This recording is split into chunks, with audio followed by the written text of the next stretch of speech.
This week on The Loud Quiet, 10 travel points for empty nesters. Hey guys, welcome back to The Loud Quiet. We're excited to let y'all know that we are going to be launching a newsletter soon, and we would love for y'all to join us, subscribe to that. We have a list of 10 tips if your college student is coming home for the summer, or even if you have a high school senior that is transitioning to college. These tips we found helpful for the years that Tanner and Tegan were coming home. It's just a way to get expectations set before the summer starts. So that will be on the Facebook group, The Loud Quiet, Empty Nest Living. Please join us there. You can click and subscribe to the list and also to our upcoming newsletter. And I'll add, all of that's in the show notes. So if you didn't know those links, that's in the show notes. You don't even have to hit pause. Just scroll down, click the link, and it will open all that so that you can get on the group and join the newsletter and get your tip list as well. This episode may be filled with links, so there may be lots of links in the show notes. This is a very practical episode. This is one where we're going to share with you 10 tips that are inspired by our trip to Germany that help really make that trip something amazing, efficient, easy. Pick your word there. Not only, though, for Germany, a lot of these will be applicable to any of your travel inspired by Germany. 10 for us. travel tips. 10 travel tips. Tip number 1, finding flights. So assuming that you're going to go somewhere that involves a plane, that can have a lot of complexity, especially when you're dealing with international travel, and especially when someone in the household has a specific set of conditions for how those flights need to take place. I have said it before, and I will say it again. I like to fly where you can lay down. That's right. And that is typically business class. So, That's right. yes. And when we are going on these flights across the ocean, especially because when you get there, you want to be rested because that's the day that you have to stay up and be doing things. Well, let's use that to talk about finding flights. So yes, and all joking aside, I certainly love business class as well. Stay tuned because tip 2 is going to show you a few things on how you actually can get access to business class. This right here is how do we go about finding flights? That can be incredibly complex when you think to yourself, I just want to go to Germany. Well, Google Flights, if you aren't already using that, is an incredibly helpful tool, allowing you not only to put in, hey, I want to go to this city or that city, but you can actually put in, I just want to go to Germany for a 10-day trip. I want it to be in business class, and it will give you some significantly wide open options, including you go into Frankfurt, you leave from Berlin, you come into Hamburg, you come out of Munich. Do you put your dates in there as well, or is it just... Typically it's a month, but you would put, you might start with June, and then it gives you, and you say, hey, I want this to be a 10-day trip. Half of the challenge of getting across the pond is just figuring out into which cities you're going or which cities you're going through, because most of the time you're probably not going to find a nonstop flight to where you want to go, especially when it comes to points. And this gives you, for example, our flight to Germany, we flew through Charlotte to get to Frankfurt on American Airlines. And on the way back, we flew Iberia Airlines from Munich through Madrid back to DFW. All of that gives you that flexibility inside of Google Flights. Yes. I am not the flight finder in our family, and the children know that because when they are trying to work the magic that their father does, they call him. So there are a lot of spreadsheets involved. I think if there was one thing that two things that I'd want people to hear, it'd be use Google Flights and be flexible. Be flexible not only with where you're starting from, but where you're going through. And it's easier to be flexible in the empty nest. You know, sometimes you have things that children have to be back for, you know, in the earlier years. But now, yes, we had so much flexibility. Point number 2, points for flights. So while I would love to tell everyone here that we are just paying for business class and we are just throwing all those funds out, actually what has worked for our family well is using points. What I want to talk about is how do you find flights that use points, because that's really hard to find these days. It used to be super available, and now it's not, especially if you went business class. And the first thing is be flexible, just like you were saying there. Your gateway city may be different, your timing may be different. And here's a website for you, PointsYeah.com. And I use the free one. Their paid one is fantastic too, but the free one worked for us. You put in the destinations that you want to get to and from, the dates that you want to do it, and just put an alert there. Hey, show me when business class seats show up. And over time, eventually I got an email that showed us that, hey, guess what? There's business class seats available from DFW to Frankfurt, and here's how you can make it happen. And when you were talking about the way to earn points, you know, it used to be just you had to fly everywhere. Now there's credit cards, all kinds of things, incentives. And the points guy is very good about breaking down how you can earn these points. He also goes into how to use them, but he does a daily newsletter about the best credit card to do and breaks it into even age groups. And That's right. if this is your first credit card and you love to travel, get this one. He's very good, thepointsguy.com. He is actually the one that inspired me to choose the business credit card that we have chosen that allowed us to use the points on this trip. So I can say that this trip specifically was made possible by what I learned from him. So you can use points from one airline to transfer to another. And that's where I would say, beyond what we're going to tell you here, go out there and learn from Points Guy. As an example, using this for inspiration, it won't be available forever. They've actually gotten rid of it. We had Amex membership rewards points. I transferred those to Hawaiian Airlines. I then transferred those Hawaiian Airline points to Alaska Airlines. I then booked an American Airlines flight using Alaska Airlines points. That's a lot of steps.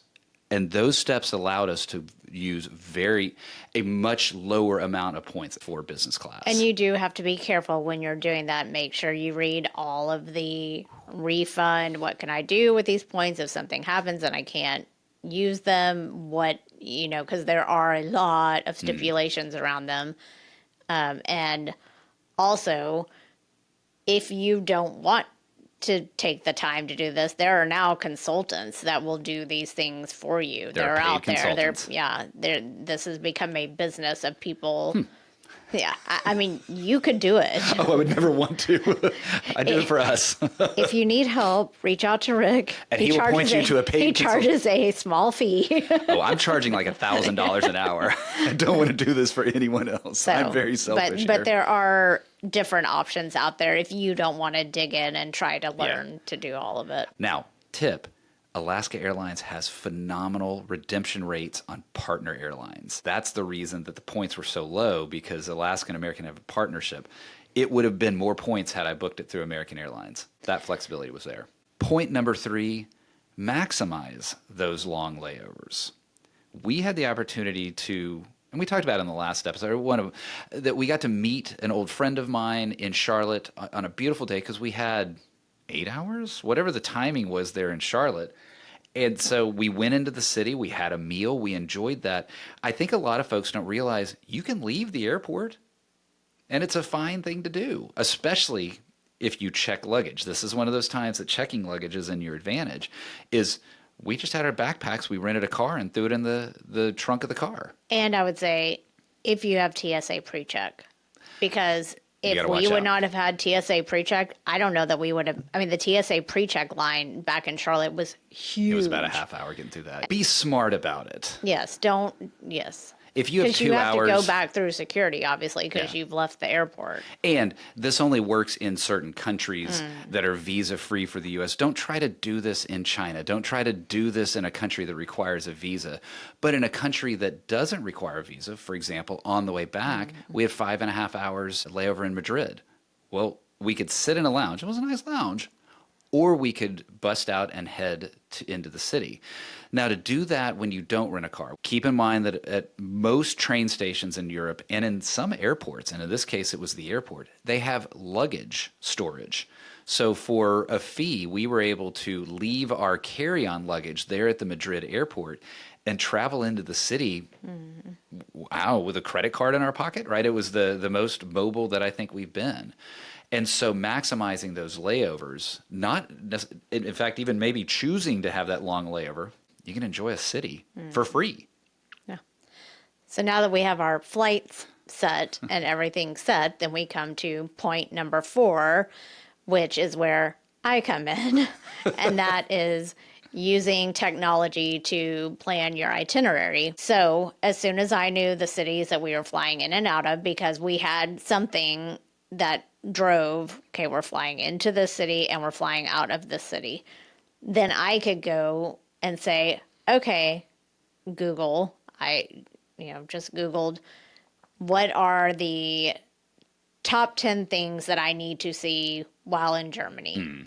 And so then from that list, I pulled the area of the country that we were going to be in. And then from the big cities that we were going to be in, I pulled what are day trips from each of these cities. And so that's how I went about building our itinerary. I also had some input from our neighbor for one city that I am so glad that That was we a good did one. go see. But that way you can kind of start with the big picture and then break it down to, oh, look, we can do a day trip to Dresden. We can spend the night in Heidelberg, adding in some of the smaller cities that you may not necessarily think about. And you get other sort of pre-built itineraries too. Right? Rick Steves seems to always pop up, and others where this is what you would do with 6 days, 10 days, 15 days, 2 days. And now when you do put that into Google, the first thing at the top is always an AI generated list. And I'm telling you that I did not specifically use AI, but those lists that they have given me, or whoever I call them, they that AI has given me. The future overlords have given us. Yes. I used those lists more, and you actually used I AI. started to use OpenAI ChatGPT for this, and what I like about it, and shout out to Mark Ronick for the one who kind of at least introduced the idea to me through his podcast, is just having a conversation with the tool. And I think we both, you did it through ChatGPT, I just did it through Google, said we have 5 hours in Madrid, Yeah. what should we do? And we got the same results, and that's what we did, and it was perfect. It's a good double confirmation that we yeah. had the right things. I don't want to leave this point without saying about the travel agents. If you are not comfortable with that kind of travel planning, the beauty of a travel agent is they can craft something amazing for you. They'll find that boutique hotel. They'll find that interesting trip to do or city to do. I know my brother and sister-in-law did a trip last summer where they were going to Europe. One of them had never been, their child had never been. They wanted to hit several countries. And so, yes, they had a travel agent build it because I could see how that would be just too overwhelming. So now that we have all these places to go, We have to how we get there. Point number 5, rail passes. And this is something that I did back when I was 1995, a backpacker in college, the Eurail pass. And in Europe, there's also in-country passes. We did this, though, in Japan. This is not exclusive to Europe or Germany or anything like that. We did the JR pass there. Have a look at where you're going and see if a rail pass makes sense. We did one that was 7 days, non-consecutive days. That helped reduce the cost. The beauty of the travel pass is the flexibility that it gives you. And when I mean flexibility, I mean literally if it's part of the pass and you've activated that day, you can write on any of the things that are included in the pass. Couple of caveats here. We did the Germany rail pass, so we were only one country. It does not typically cover the subways inside a city. There's a day pass that you can buy for that that's super cheap. Sometimes there's even a group pass where 3 of you can be on the same pass together. As far as your long distance and a lot of your regional train trips, it was included. And our trip to Austria was included in that. You would think that that is a second country. It wasn't, because that town, Salzburg, is considered a border town. In a case like that, do pay attention to which train services are included.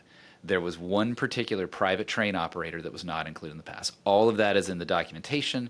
Just be aware that you need to, if you're doing something that's a little quirky like leaving the country, check to make sure that that specific private train is included. So now that we've got how we're getting to these cities, what do you do when you get to these cities? We've done a lot of logistics, but that's not what you do. So point number 6, walking tours. And you don't have to do walking tours. They have bike tours, they have bus tours, but we love a walking tour. We started doing these years ago in the cities that we were visiting. These walking tours, especially when you do them the first day or the next morning that you've arrived to a city, just let you get oriented to the city itself and learn about the city, where you are, what happened there. And a lot of times the guides will give you restaurant recommendations. Hey, go check out these museums, tell you which museums are free, which a lot of museums are free. And which day they might be free and which day they're like, there's so much insight. And we did 3 different walking tours in the highlighted cities that we went to. All excellent. All excellent. I don't think we've ever had a bad experience except for one when the person didn't show up. So, but that happened in Japan. You can do private ones, which would just be your twosome or foursome. But then we like the groups usually because they're not huge. The biggest we've had is maybe 30? Maybe. And that's on the big end. It's usually in the teens. Yeah, it's usually between 12 and 15 or something like that. Yeah. But these were so inexpensive, and I don't know if it was because of the time of year we were there. I don't know, but they were all full because sometimes you think, are we going to be the only ones on it? No, everyone they were full. I think the one in Berlin, which was 3.5 hours, we paid $25 a person. And the amount of things we learned, and it also, you're getting out, you're walking. And some of them are, we probably walked you have 3.5 miles that day. So you do have to be able to handle it. So the top 3 that I love are Viatour, Get Your Guide, and TripAdvisor. I don't necessarily go to those sites. I just put in, I want a walking tour of Berlin on this date. And it will pull up, and all 3 of those will always come up, and all of these links will be in the show notes. And then it breaks down exactly your itinerary, where you're meeting, so you can see how to get to your hotel, to and from your hotel. The other type that we love to do are the food tours. Oh, yeah. Which we have done in New York and New Orleans. And they have been great. We haven't done any in Europe because that was kind of a newer thing to me since we've been to Europe. And I don't think we didn't do one in Japan the reason why either. we don't do them overseas is a lot of times we're in a city that we haven't been to before. So the walking tour is how we kind of get the overview. Yes. Whereas New York, we've been to before. New Orleans, we've been to before. And so now let's go one layer deeper. Yeah. That walking tour is great for your entrance to the city. And the food tours are excellent. And yes, they did. In Munich, there was a big one that people loved, but it was a beer and food tour. Well, I don't drink beer, so to me, that's a waste of money for me. So I was able to explore the beer just fine without a tour. And we had no problems finding food, which we'll talk about in a minute. But so yes, walking tours, highly recommend. Intimacy of a walking tour that you're on the ground and slow walking allows you allows me to retain it better, so that when we've left that group, for example, in Berlin, when he had suggested a particular, a list of bars, well, we knew which neighborhood that was because we'd kind of walked through it, so that when we went to the donut shop in Berlin, we knew that bar that was recommended was right around the corner. And that kind of slow absorption of the city helps you get much more comfortable. Now I feel like I know this city. And we had done a different type, in Italy, we did a bike tour. That was fun. When we got to Berlin, we did a boat tour, and we had never done one of those. And that was really interesting because it gave us a very highlight. So then the next morning when we did our walking tour, we were like, oh, okay, yes, he mentioned this on the boat tour. But then Quincy, our guide, went way more into detail then. So there's all kinds of different tours out there I would highly recommend. Point number 7 apps for getting around when you're in a city. Now, this is so different than when I was the backpacker. We talked about that. Or when you were studying abroad, right? You'd Oh, have yeah. to look at city maps. There's- You would go to the concierge at a hotel and they'd highlight where to walk on that map that they'd give you. I know this tip is going to sound very familiar to a lot of folks, but it's going to be new to some, and that is use Google Maps on your phone. It shows you how to walk to the beginning of that tour. If you're at a hotel and you don't know how to get to that tour, it'll show you how to walk there. And let me point, it gives you, like, if you're standing and you turn, it's like, no, go back to that direction. It has a compass inside of it that it knows where you're at. And this time, and I'm sure it's been that way, this is the first time I've noticed that if I put it in my pocket, because I kind of know what we're doing, it buzzes me if I've hit the intersection and it's time to make a turn. So you can pull your phone out and go, which way am I making? Because I just got buzzed. I noticed that in New York Yeah. when Tegan and I were there. It also, at a click, allows you to then click the public transportation option. So you can see, do I want to do the 20-minute walk or do I want to do the 10-minute tram ride? And you can compare it so easily. That really has simplified things for getting around that didn't used to be the case. Now, I do want to stop and talk a little bit about shared rides. Uber and Lyft are common in some cities, but not common in a lot of it. So one app specifically that I want folks to know about in Germany, I believe it's in other places as well, is free now. You book taxis with it, but you get an Uber-like experience. So it's prepaid. You don't have to worry about, is this taxi driving me all over the place? No, you can get a fixed rate. Google, what are the shared ride apps in my country? Don't assume that it's Uber and Lyft, because in a lot of cases it wasn't for apps. And also, you found that if you booked your taxi, it was a cheaper rate than. It was. And it was also just easier to know that it was there. And we had an early taxi one morning, and so it was nice to know that it was pre-booked and available. Yeah. And they were all there on time. We didn't have No, any zero issues issues. with transportation No. at all. So, those of you who know us, like I've already talked about, we love food. Yes. What? Us? So, what I've started doing is point number 8. What food is this city known for? Brilliant idea. And that is what I type into Google. What food is Heidelberg known for? And I'm going to use Heidelberg as our We example. would never have known this. No. Heidelberg is known for these little, they're like raviolis. Kind of fried ravioli-ish. Yeah. Right? But they're not, well, maybe they are fried. I don't know. But they're not like fried, deep fried No, like like here. pan fried or something, yeah. And they're made by some monks, and they stuff them and flatten them, and that is what they are known for. And I would have never known that. So I found that food, and then I Googled, where is X served, and pulled up restaurants. We had a great meal. Those raviolis were excellent. I think this is really the first trip. Well, no, I've done it in other places, but this one I was very focused on every city that we went to. Okay, when we get to this city, we need to have this dessert because that's what it listed, and we would do that. And if you like to eat, it's Yes. a great tip. Take Salzburg, for example. And again, I can't remember the name of this silly dessert, right?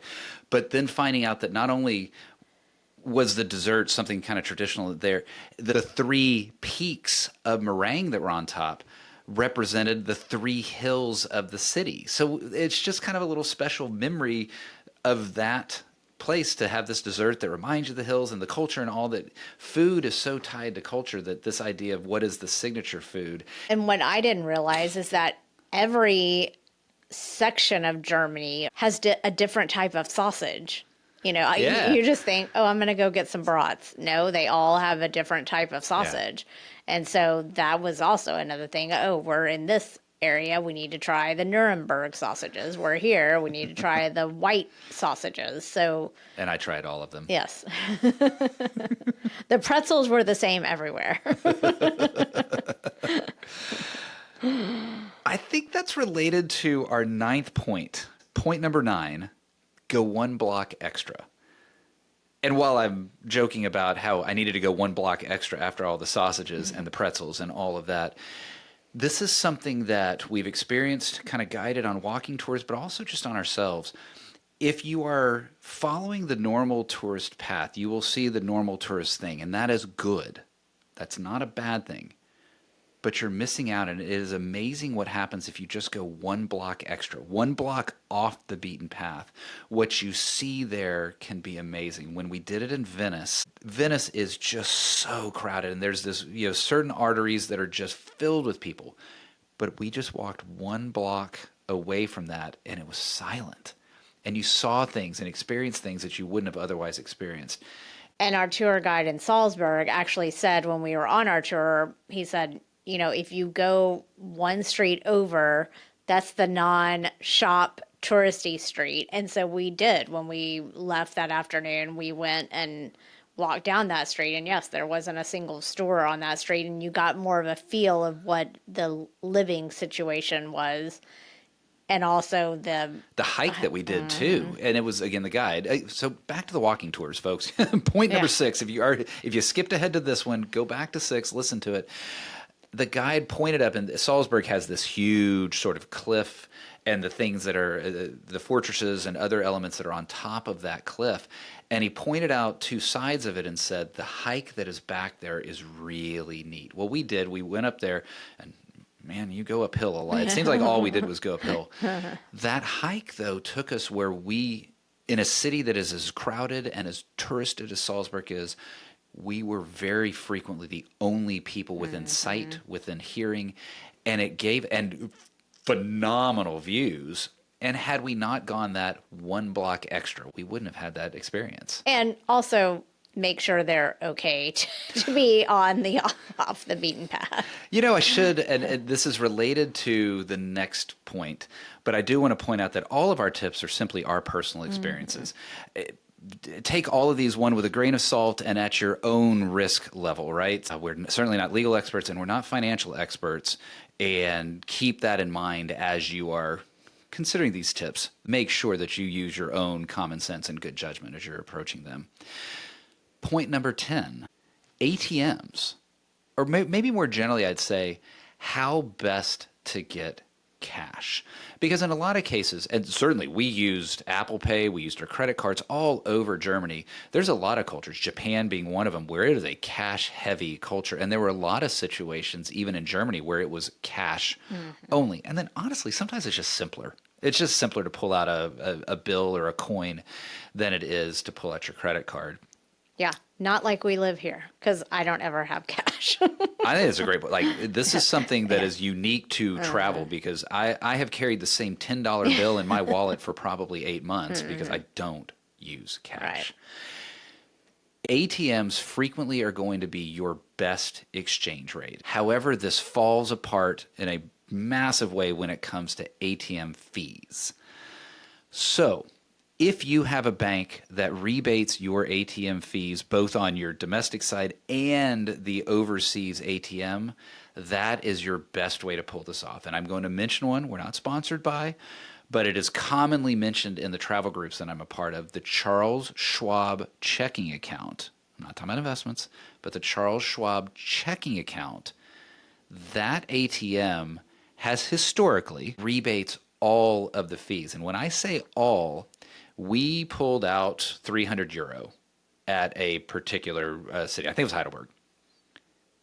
It was a $13 total fee that was refunded. That $13 would have absorbed any of the exchange rate gain that we got to the ATM, but it was refunded. So you get the best rate and you get the ATM fee coming back. You're going to have to make sure that you're going to a bank ATM, not the currency exchange ATM, but it's not hard to figure out what are the major banks inside a country. So again, if you have questions about booking flights or pulling out money. God, I got really serious there. What the heck's wrong with me? I guess because those are the things that you get excited about. I don't think excited's the right word. It just makes me feel secure knowing that we've got the best thing happening. And you give that tip to everyone we know that is traveling, that yes. So. You've got to watch those international transaction fees. Both, and hey, you know what? Bonus tip, make sure your credit card that you're using does not have an international transaction fee. Many do not, many do. So make sure, because that's an automatic 3% penalty or higher. Yeah, just check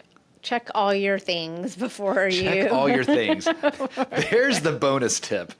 check Check all all the your things. things. There's a lot of stuff to check. And for you and me, we have traveled a lot, but there are some people our age that have never left the US. And Yeah. so it can be daunting. So just make sure you take the time to read everything about what you're signing Yeah. up for. And all joking aside, reach out to us directly. You can email us at theloudquietpod@gmail.com if you have any travel questions. I'd be happy to help at least point you in the right direction. No, I will not be your points consultant. So those are our 10 tips. I hope you've enjoyed hearing them and hope that maybe some of you will put them to use. If you guys have anything that you'd like to add, if you have tips about travel that we didn't highlight or any other just fun ideas or tricks that you know of, please reach out to us at the Loud Quiet Empty Nest Living on our Facebook group. And we'd love to hear from you guys. Yeah. So thanks again for joining us on another episode of The Loud Quiet.